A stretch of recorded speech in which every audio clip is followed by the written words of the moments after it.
भारत में वो दिन कब आएगा जब हिंदुओं में जागरूकता जागेगी, हम एकजुट होंगे और एकजुट होकर एक देश के निर्माण में पूरी रूप से कार्य करेंगे। क्योंकि मेरा यह मानना है कि अगर जितने भी लोग हिंदुस्तान में रहते हैं, अगर हम केवल 3 साल या 4 साल भी मिलके देश के प्रति पूरी संवेदना रखते हुए कार्य करेंगे तो यह देश, मुझे लगता है, पूरे विश्व में नंबर 1 पर पहुंचेगा। तो मैं ये जानना चाहता हूँ आपसे। धन्यवाद। नारायण, देवर्षि नारद और प्रहलाद, भृगु जी और पृथु जी, वशिष्ठ जी और राम जी, पहले आप बातें कर लीजिए फिर प्रवचन सुनिएगा। बैठ। देवर्षि नारद और प्रहलाद, भृगु जी और पृथु जी, वशिष्ठ जी और राम जी, व्यास जी और युधिष्ठिर जी, शंकराचार्य जी, सुधन्वा जी, नवरत्न और विक्रमादित्य, चाणक्य और चंद्रगुप्त, समर्थ रामदास और शिवाजी। 2 ने सारा काम बना दिया। ब्राह्मणों में मंत्र बल की प्रधानता होती है, क्षत्रियों में बाहुबल की प्रधानता होती है। दोनों मिलकर चलते हैं तो प्रजा में धर्मराज्य और रामराज्य की प्रस्थापना होती है।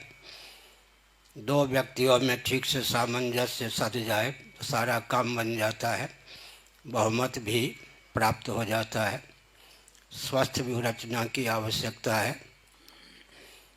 दूसरी बात यह है कि कुछ भी कार्य हो, कुछ प्रशंसक होते हैं, कुछ निंदक होते हैं, कुछ समीक्षक होते हैं, कुछ तटस्थ होते हैं, कुछ सहयोगी होते हैं। 5 विभाग तो बनना ही बनना। अधिक या न्यून की ही बात है ना।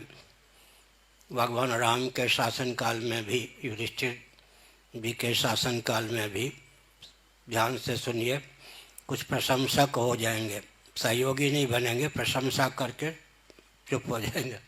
कुछ निंदक हो जाएंगे, कुछ समीक्षक हो जाएंगे, कुछ तटस्थ हो जाएंगे, कुछ व्यक्ति सहयोगी भी हो जाएंगे। लेकिन जिस व्यक्ति के द्वारा जिस कार्य का संपादन होना है, जिस कार्य में जो व्यक्ति निमित्त है, कोई कितने टांग खींचे सफल नहीं हो सकता है।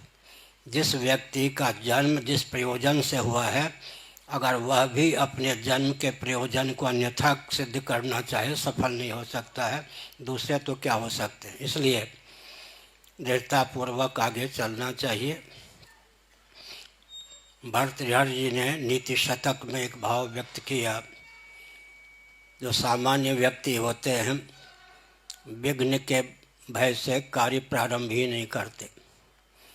मध्यम कोटि के जो व्यक्ति होते हैं कार्य प्रारंभ कर देते हैं, विघ्न आने पर घुटना टेक देते हैं, भाग जाते हैं। उत्तम कोटि के जो व्यक्ति होते हैं विवेक पूर्वक कार्य प्रारंभ करते हैं, कितना भी विघ्न आवे डट करके विघ्न से दूर अपने अभियान को ले जाते हैं, विघ्न को घुटना टेकने के लिए बाध्य कर देते हैं। जब तुम्हारा डाके को न आशे तुम ही एकला चलो रे, लोग साथ दें न साथ दें, आगे चलना चाहिए। 30 साल पहले जिम खाना मैदान मेरठ में एक सभा में मैंने कहा था, भारत हिंदू राष्ट्र, 8 जगह मेरा नाम हिट लिस्ट में लिखा गया था। अब पाकिस्तान में भी हिंदू हिंदू हिंदू हिंदू राष्ट्र की चर्चा होती है। भारत में राहुल नाम है क्या, राहुल भी कहते हैं आजकल मैं कश्मीरी पंडित हूँ और हिंदू हूँ। लो जी, कश्मीरी पंडित रह गए या नहीं रह गए हुए, हिंदू रह गए या नहीं, वो बात अलग है। लहर तो है ना। अब राहुल जी को कहना पड़ता है कि वो कश्मीरी पंडित हैं और हिंदू हैं। व्यंग में वो कहते आरएसएस वाले धर्म की चर्चा करते हिंदू धर्म को, हिंदू नहीं मैं हिंदू ये भी कहने लगे राहुल जी। लहर तो चल पड़ी है ना आगे। फिर मैं संकेत करता हूँ कि दर्शन, विज्ञान और व्यवहार तीनों में सामंजस्य साध करके अगर कोई बात कही जाती है, विश्व स्तर पर उस बात का समाधान होता है। क्योंकि हमारे एक सिद्धांत को बौद्धों ने अपने शब्दों में गुम्फित किया, तत्व पक्षपातो ही स्वभावो धियाम। बुद्धि का, जीव का स्वभाव है सत्य का, तथ्य का, तत्व का पक्षधर होना। दर्शन, विज्ञान, व्यवहार में सामंजस्य साधकर किसी के हृदय तक आप अपना संदेश पहुंचा दीजिए।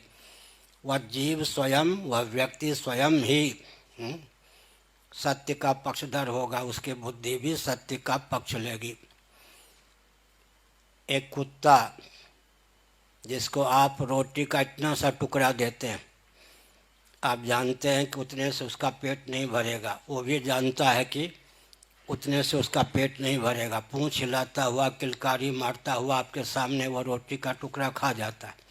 घी चुपड़ी 5 रोटी को चौके से लेकर चंपत हो जाए, आपके सामने वो नहीं खा सकता, क्योंकि उसका हृदय कहता है कि चोरी की हुई रोटी। कुत्ता भी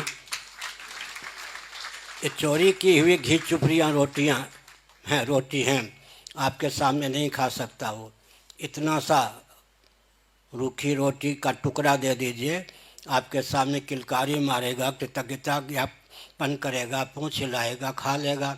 वो भी जानता है कि हमने विवेक का अनादर किया है, तो मुँह दिखाने योग्य हम नहीं रह गए। हो गया नहीं? प्राप्त विवेक का समादर करना चाहिए। विवेक को अपने जीवन में रौंदना नहीं चाहिए। जो व्यक्ति प्राप्त विवेक का समादर करता है महापुरुष हो जाता है। जितने अंशों में व्यक्ति प्राप्त विवेक का अनादर करता है, उतने अंशों में वह हीन हो जाता है, हीन रहता है। आगे कुछ